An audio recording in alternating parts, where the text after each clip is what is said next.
Hello there, and welcome to the MedExcel USMLE. In this lecture, we're going to look at the spinal cord.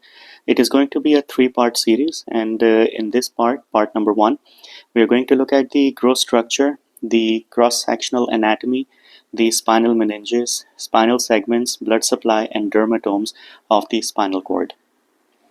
So let's take a basic introduction for the spinal cord. It is a major conduction pathway that is connecting brain to the rest of the body. Hence, it is the part of the central nervous system, and it is divided into different regions based on the areas that it is supplying. So namely cervical, thoracic, lumbar, and sacral region. However, the spinal cord size or the length is shorter. That's important.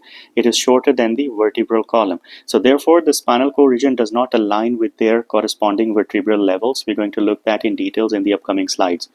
The spinal cord, of course, is covered and surrounded by three layers of meninges, and they are dura, arachnoid, and the pia mater. And spinal cord is supplied by one anterior and two posterior spinal arteries. We're also going to look at by the end of these slides as well. So let's look at the growth structure of the spinal cord. Of course, it is a cylinder of the cranial of the nerves tissue, and it is located in the vertebral canal, and it extends from foramen magnum, from that is part in the occipital bone, all the way to the level of lumbar 1 or L1 lumbar vertebrae. Divided into four regions, as we saw in the previous slide. It has cervical, thoracic, lumbar, and the sacral regions. And spinal cord is divided into 31 segments, which exits through the intervertebral foramina. Hence, a single segment is the area supplying by the pair of the spinal nerves. So over here, you look that this is the brain right here, but then you start with foramen magnum and go all the way to level of L1 right here. Remember that the vertebral column is extending right here as well. So at the level of L1, the spinal cord terminates and then the branches goes out. So we have the cervical, we have the thoracic, lumbar, sacral, and coccygeal. That's the last part that I missed in the writing, but coccygeal is the last part right there. There's two structural components that you also have to remember. One is the conus medullaris and the second one is cauda equina. The end of the spinal cord is tapered, that's important, and has a structure called filum terminale. It is a thin strand of the connective tissue that is running in the center of the cauda equina, and cauda equina is basically an extension of the pia mater. The cauda equina is also a bundle of nerve roots that extending off the end of the conus medullaris, and the nerves originating from here innervates the pelvic organs and the lower limbs. It is named for its resemblance to the horse tail. So if you look at the horse tail, it has a bundle and then it goes like this. It has different strands that goes out. There's two grooves in the spinal cord, and these are the longitudinal one. That means it runs through the entire length of the spinal cord. On the ventral aspect, it's called the ventral median sulcus, or basically anterior aspect, and on the posterior aspect or the dorsal aspect, it's called the dorsal median sulcus. There are two enlargements in the spinal cord. One of them is the cervical, which extends from C4 to T1, and then we have the lumbosacral, which extends from T11 to S1. So these two enlargements, which are very important. Spinal nerves. So this is another part of the growth structure. So spinal nerve has basically consists of the left and right pair of ventral or motor spinal nerves, and the left and right pair of the dorsal or sensory spinal nerve. So that will actually set a special rule-based science there, that the ventral aspect of the spinal roots are mostly the motor in nature, and the dorsal aspect is mostly the sensory in nature. Both of these roots then combine with each other laterally to form a spinal nerve. Then the spinal nerve passes through the intervertebral foramen as it accesses the vertebral column. Now this is important. We're going to look at the cross-sectional anatomy of the spinal cord. So spinal cord, when you make a cross-section slice through the spinal cord, it is divided into gray matter and the white matter. The gray matter is basically a H-shaped or a butterfly-shaped area in the center, and it consists of a neuronal cell bodies. It is a site of the synaptic connections between the neurons as well. The gray matter is centrally located, and while white matter is more peripherally located, this is in contrast to the brain. So in the spinal cord, the gray matter is in the center, the white matter is on the side. But when you look at the brain, sorry, the diagram is a little coarse. The gray matter is out on the periphery, but the white matter is more centrally located. So now let's look at the ratio of the gray matter to white matter. So when you look at the cross sections of the spinal cord at different levels, the gray matter to white matter ratio differs. So gray matter ratio increases inferiorly. So when you look the cross section of the spinal cord, there's more neuronal cell bodies when you go down inferiorly from cervical down all the way to lumbar, while the ratio of the white matter increases when traveling superiorly. So the gray matter, it increases when you go down inferiorly, but when you go up, when you go up the spinal cord, the white matter ratio increases. The gray matter ratio is highest at the sacral level. So conversely, if you look at gray matter ratio is highest at the sacral level, the rationale here is to remember that as you ascend and descend, the tracts increases and combine more and more neurons, and when it comes moving superiorly, the white matter ratio increases and the gray matter ratio decreases. So that's the rationale behind it. So let's look at this slide and we'll understand it more. So you look at the cervical one, this is the gray matter, this is the white matter, and you decrease when you go down from cervical to thoracic to lumbar, sacral and coccygeal. You see the gray matter ratio is increasing as it goes.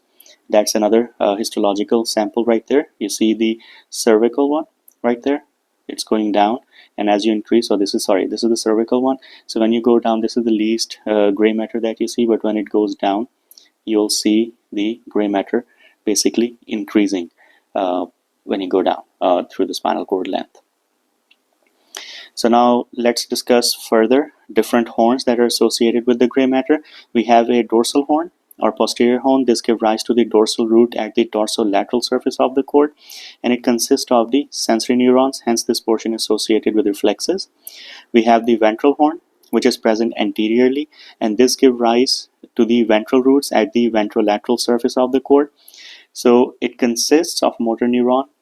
The more proximal the muscles are, the nerve supplying are located more medially.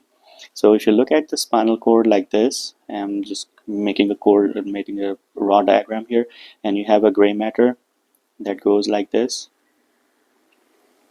You have a rule there, and this is the central canal in the middle of the spinal cord. So the more gray matter are present medially, the more musculature in the entire body is basically being supplied. So central, as you go central, and if you're more peripheral, the more peripheral neurons are present there. So neurons that innervate the proximal muscles are medial inside the spinal cord, and the neurons that innervate the distal muscles are located laterally. We're going to look at that in details in the coming slides as well. Then we have the lateral horn, also known as the anterolateral or intermediolateral columns or gray horn. These are only found in the thoracic and lumbar region, and it contains of the sympathetic nervous system and sends out the axon via the ventral roots. Then we have the gray commissure, and it is a central area where right and left halves crosses over and contains the central canal, which is collapsed in most adults. Now let's look at the white matter. It is the area surrounding the gray matter, which is given. So this is the gray matter, so this is the white matter. It consists of a myelinated neuronal axon. All these axons then composed into the bundles called the tracts, and these tracts are further organized into columns or funiculi. These columns are divided into dorsal posterior columns, lateral columns, and ventral anterior columns. In the next slide, in the next part that we're going to discuss for the spinal cord, we're going to look at all these ascending and descending tracts in detail. And these columns are further subdivided into fasciculi or tracts. Now let's look at the spinal meninges. The central nervous system is encased in, of course, the fibrous membranes, both brain and spinal cord, and it has 3 layers and 2 spaces. Those 3 layers are dura mater, arachnoid mater, and the pia mater. I have discussed that in detail in my dural venous sinuses and the spinal and the meninges that are present for both central nervous system, for brain and spinal cord. Please go back into this playlist and look into that as well. The dura mater, of course, it is the outermost layer and forms a long tubular sheet around the spinal cord within the vertebral canal and is called the dural sheet. It is composed mainly of the tough fibrous tissue with some elastic fibers. Then we have the arachnoid mater or arachnoid layer. It is a second layer which is delicate and avascular membrane. This is the high yield point. The arachnoid mater or arachnoid layer is the avascular membrane. It is made from a simple squamous epithelium and adheres to the dura mater. The final one is the pia mater. It is the innermost membrane and it confers the shiny appearance to the central contents of the brain and spinal cord. So it is the innermost membrane which is in direct contact with the spinal cord. So it goes in all the grooves and the sulcus of everything that is present in both central nervous system, like in both the brain and the spinal cord. So it is in a direct contact with the spinal cord. It is thin and transparent and closely follow all the surface features, and also directly covers the root of the spinal nerve and the spinal vessels. So in spinal cord, this is another point that you have to remember. So when it is inferior to the conus medullaris or conus medullaris, it continues as a filum terminal. The two spaces that are present between the spinal meninges is the epidural space and the subarachnoid space. So the epidural space is a space outside the dura mater, and that is between the dura mater and the periosteum of the vertebral bone, and it is occupied by the small vessels, adipose tissue, and the loose connective tissue. The subarachnoid space, of course, is the space between the arachnoid mater and the pia mater, and it contains the cerebrospinal fluid and the web of the collagenous and elastic tissue, hence connecting the pia mater with the arachnoid mater. Now, if you remember the previous lectures where I discussed the ventricles of the brain, this thing also came together. So now let's look at the different segments of the spinal cord. This is a high yield slide, so please pay attention here. The spinal cord is divided into 31 segments and it corresponds each to the pair of the spinal cord or spinal nerves. 31 segments are divided into 8 cervical, 12 thoracic, 5 lumbar, 5 sacral, and 1 coccygeal. Since the spinal cord is shorter than the bony vertebral column, therefore the spinal cord segments do not all match up. They do not match up with their similarly named vertebral levels. So remember this: nerve C1 to C7 exit above the corresponding vertebrae. For example, C3 will exit above the third cervical vertebra, while C8 spinal nerve is going to exit below the C7 level. There's only 7 cervical vertebrae and there's 8 cervical nerves, spinal nerves. So up till C7, everything goes above, but C8 is going to exit below the C7. And from there onwards, all the nerves is going to exit below the corresponding vertebra. For example, L2 will exit below the second lumbar vertebra. So now let's look at the segments and their little bit of the functions that we can. So cervical cord segments, so there's 8 segments, C1 to C8, and as discussed in the previous slide, C1 to C7 will exit above the cervical vertebra, while C8 will exit below the C7 vertebra or above T1. The C1 to C8 cord segment will lie within the C1 to C7 region of the vertebral column. So it's going to correspond to each vertebral body.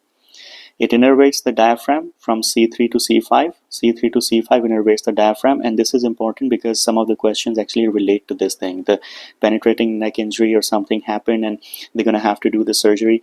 They're going to have to look at which spinal nerve is involved, because the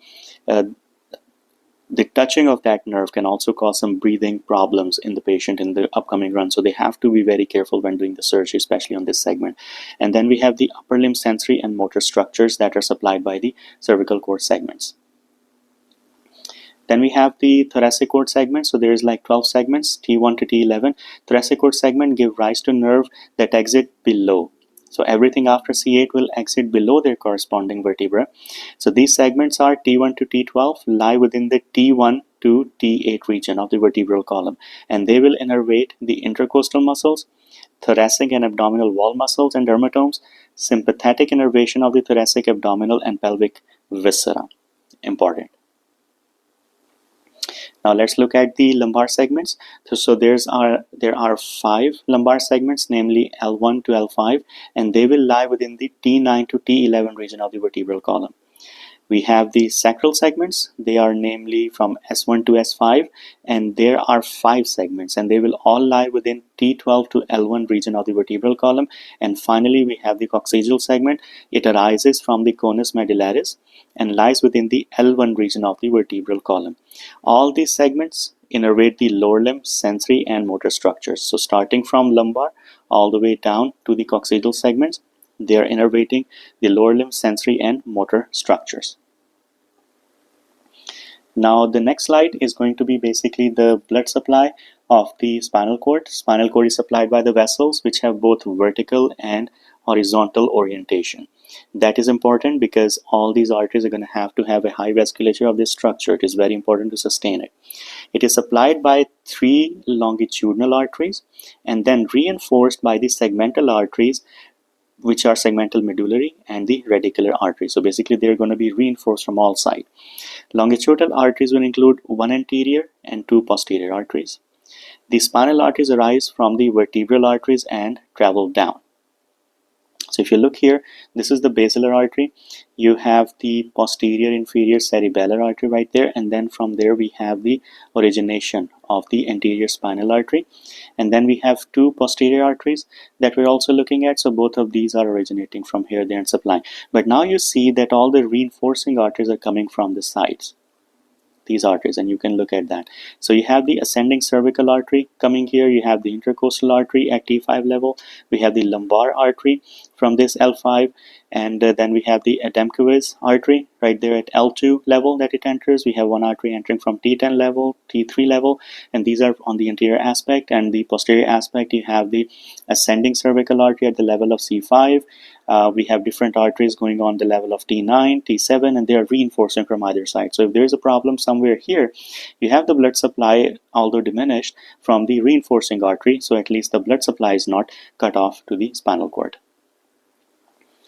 So the anterior spinal artery, it supplies the anterior 2/3 of the spinal cord and located just anterior to the ventral median fissure.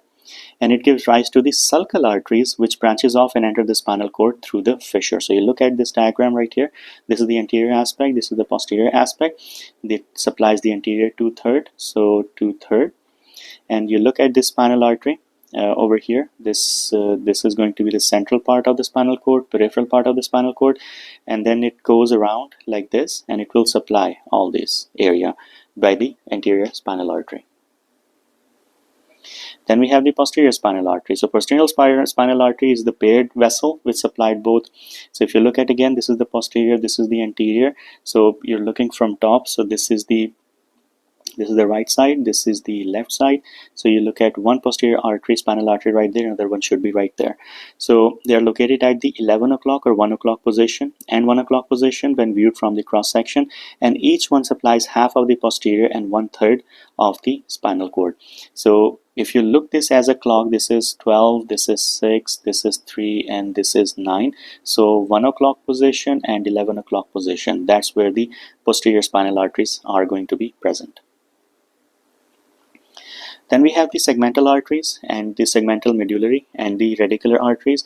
They arise from aorta, cervical, deep cervical, vertebral, intercostal, and lumbar arteries and run along the nerve roots.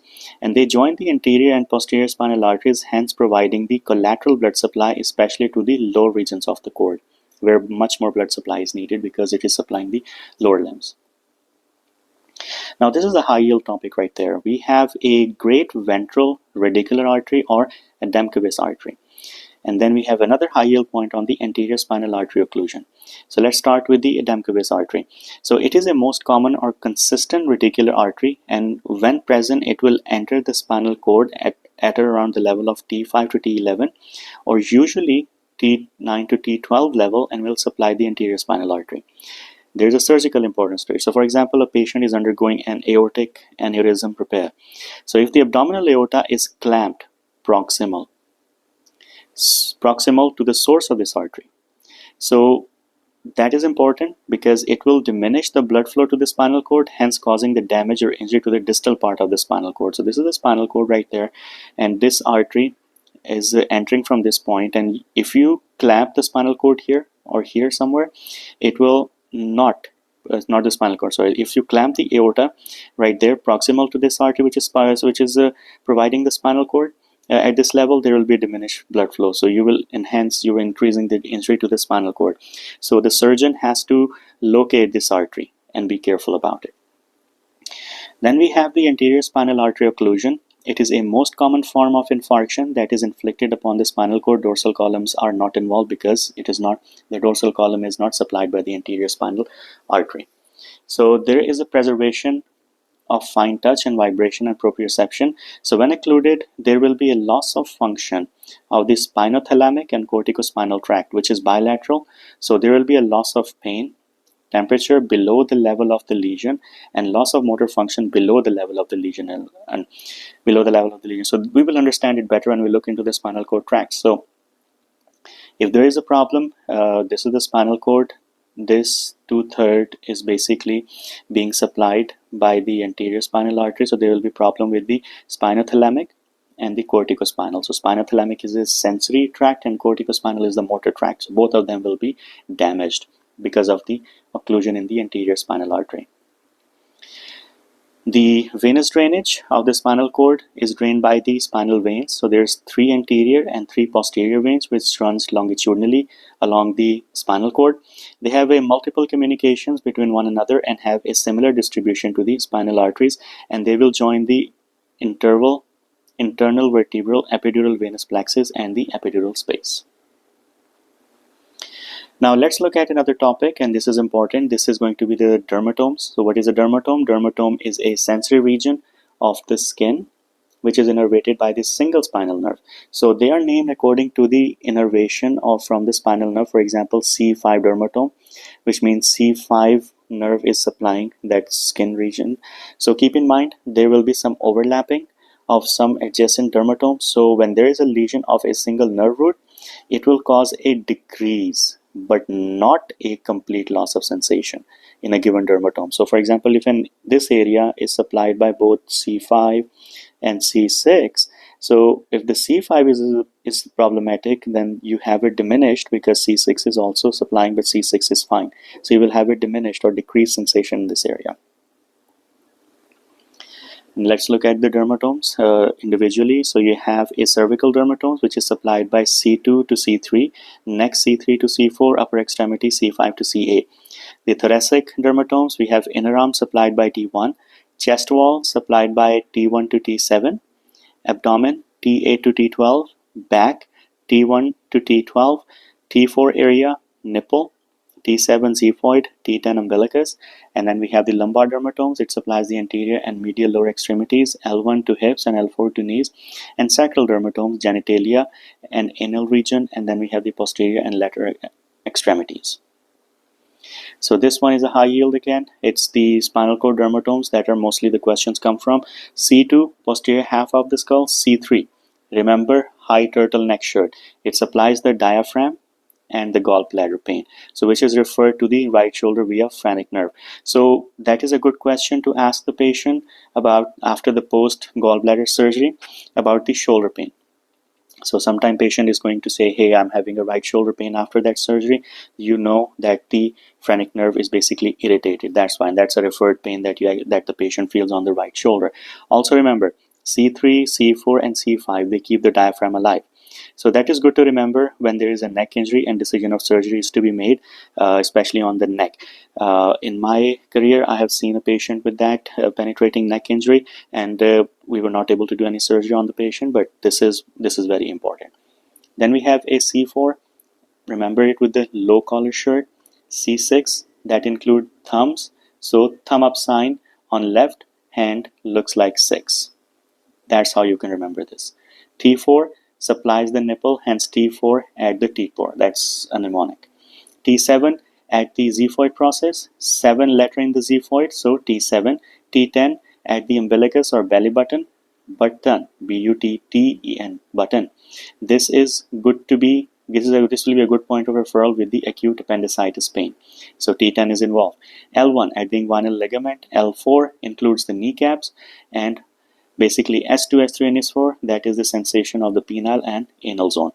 So with this slide, we're going to end our discussion with the part 1 of the spinal cord. In the part 2, we're going to look at the spinal tracts, both ascending and descending, and we're going to discuss the high yield point in that one as well. Thank you so much for joining, and I'll see you in the next lecture soon.